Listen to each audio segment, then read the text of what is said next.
Praise the lord.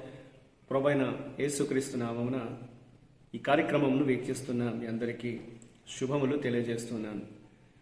Vision cutie fellowship వారి యేసుతో ఏకాంత సమయం ఈ క్వైట్ టైం కార్యక్రమమునకు మిమ్మల్ని ప్రేమతో ఆహ్వానిస్తున్నాను. ప్రతిరోజు దేవుని వాక్యాన్ని ధ్యానించే సమయం దేవుడు మనకు అనుగ్రహిస్తున్నందుకై దేవునికి వందనాలు తెలియజేస్తున్నాను. మనం కీర్తన గ్రంథము నుండి వాక్యాన్ని ధ్యానిస్తున్నాం.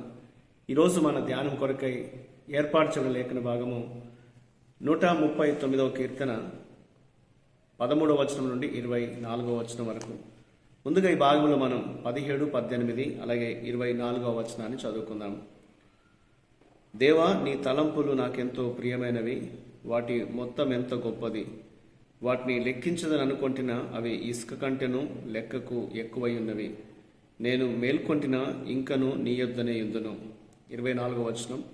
నీ కాయాసకరమైన మార్గము నా యందున్నదేమో చూడము, నిత్య మార్గమున నన్ను నడిపింపము.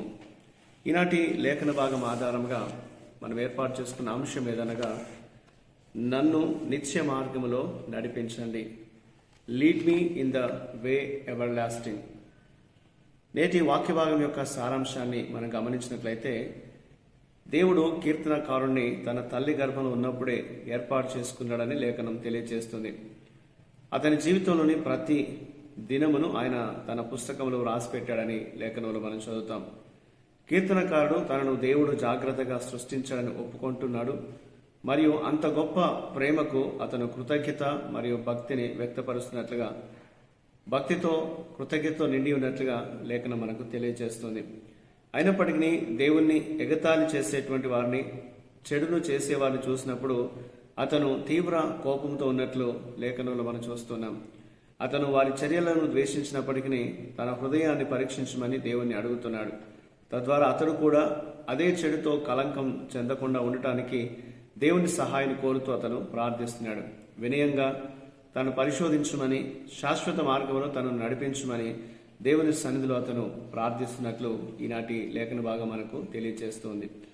ఇందులో దేవుడు ఏమై ఉన్నాడు అని మనం గమనించినట్లయితే 13 నుండి 16 వచనాల్లో, ఆయన మనల్ని తల్లి గర్భంలో ఉన్నప్పుడే రూపించినటువంటి వాడు, మన జీవితంలోని ప్రతి క్షణాన్ని ప్రణాళిక చేసినటువంటి సృష్టికర్త అయిన దేవుడని లేఖనం తెలియజేస్తుంది. ఈ భూమి మీద మనందరినీ కూడా కలగజేసిన వాడు ఆయనే, మనల్ని పుట్టించింది ఆయనే అని బైబిల్ మనకు తెలియజేస్తుంది. ఆయన ప్రతి వ్యక్తిని ఎంతో జాగ్రత్తగా రూపొందించాడనేది, మరియు ఆయన గ్రంథంలో వారి రోజులను, వారి యొక్క దినములన్నింటినీ కూడా ఆయన నమోదు చేశాడనేది లేఖనంలో మనం చూస్తూ ఉంటున్నాం. నియమింపబడిన దినములలో ఒకటైనను కాక మునిపే అవన్నీ నీ గ్రంథంలో లిఖితములు ఆయనని లేఖనంలో మనం చదువుతున్నాం. కాబట్టి ప్రతి ఒక్కరి జీవితం కూడా దేవుని యొక్క దృష్టిలో అపూర్వమైనటువంటి కళాఖండం, ఎంతో విలువైనటువంటిది అని వాక్యం మనకి జ్ఞాపకం చేస్తుంది. ఎందుకనగా దేవుని చేత ప్రతి ఒక్కరు కూడా ప్రత్యేకంగా చేయబడినటువంటి వారు. దీని కారణంగా మనల్ని మనం గౌరవించుకునే వారంగా ఉండాలి. అలాగే మనం ఇతరులను కూడా దేవుని పోలికలో వారు చేయబడ్డారు కాబట్టి, దేవుడు వారిని సృష్టించాడు కాబట్టి మనం ఇతరులను కూడా గౌరవించాలని లేఖనం మనకు తెలియజేస్తుంది. ఇందులో దేవుడు మనకు నేర్పించే పాఠాన్ని మనం ఆలోచిస్తే 19 నుండి 24 వచనాల్లో, చెడును బట్టి అతడు కోపంతో ఉన్నప్పటికీ తన జీవితంలో అలాంటి ఏదైనా చెడు ఉందా అని చెప్పేసి ఆయన ప్రశ్నించుకుంటున్నాడు.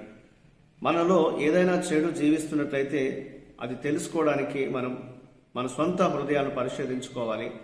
దేవుని పిల్లలుగా మనం చెడును ద్వేషించి న్యాయాన్ని కోరడం సరైనదని వాక్యం తెలియజేస్తుంది.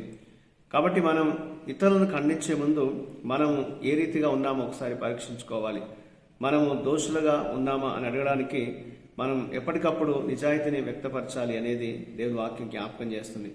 మనం ఎప్పుడైతే సత్యవంతులుగా నీతిగా నడుస్తామో, వినయపూర్వకమైన వైఖరిని అవలంబిస్తామో, చెడుకు వ్యతిరేకంగా మనం ప్రార్థించేటప్పుడు మనం ఉపయోగించే అదే ప్రమాణం మనల్ని తీర్పు ద్వారా దేవుడిని తీర్పు తీర్చమని అడుగుతూ మన జీవితాన్ని సరిగా నడిపిస్తుంది అనేది వాక్యం జ్ఞాపకం చేస్తుంది. కాబట్టి మనం ఇతరులను తీర్పు తీర్చే ముందు మనల్ని మనం పరీక్షించుకోవాలనేది దేవుడు మనకు జ్ఞాపకం చేస్తున్నాడు. కాబట్టి మన జీవితాల్లో మనం ఎల్లప్పుడూ కూడా, దేవా, నా యందు ఏదైనా నీకు ఆయాసకరమైన మార్గం ఉందేమో పరీక్షించి నన్ను సరిచేయి ప్రభు అని దేవుడిని ప్రార్థించాలనేది దేవుడు మనకు జ్ఞాపకం చేస్తున్నాడు.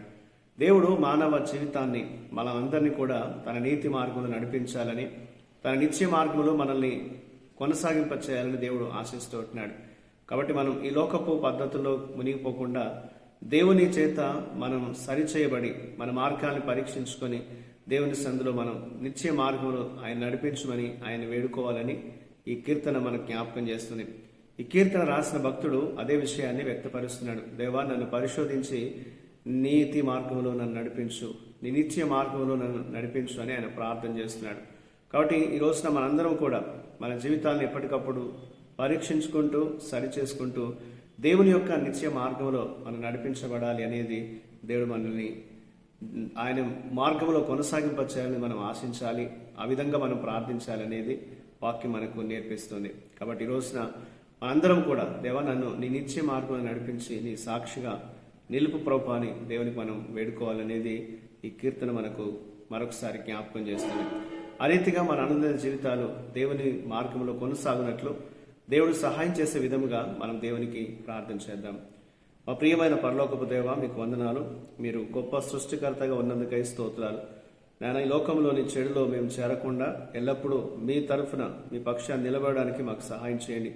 నీ నిత్య మార్గంలో మమ్మల్ని నడిపించమని, సాక్షులుగా వాడుకోనమని యేసుక్రీస్తు నామమున ప్రార్థిస్తున్నాను తండ్రి, ఆమేన్. ప్రియులారా, మీరు సమయం తీసుకొని ఈ యొక్క వాక్య ధ్యానాన్ని విన్నందుకు మీ అందరికీ ప్రత్యేకమైన వందనాలు తెలియజేస్తున్నాను. ప్రతిరోజు మీకు అందించబడుతున్న ఈ అనుదిన ధ్యానాలు మీకు దీవెనకరంగా ఉన్నట్లయితే మీ యొక్క అనుభవాన్ని మాతో పంచుకోవాలని కోరుతున్నాను.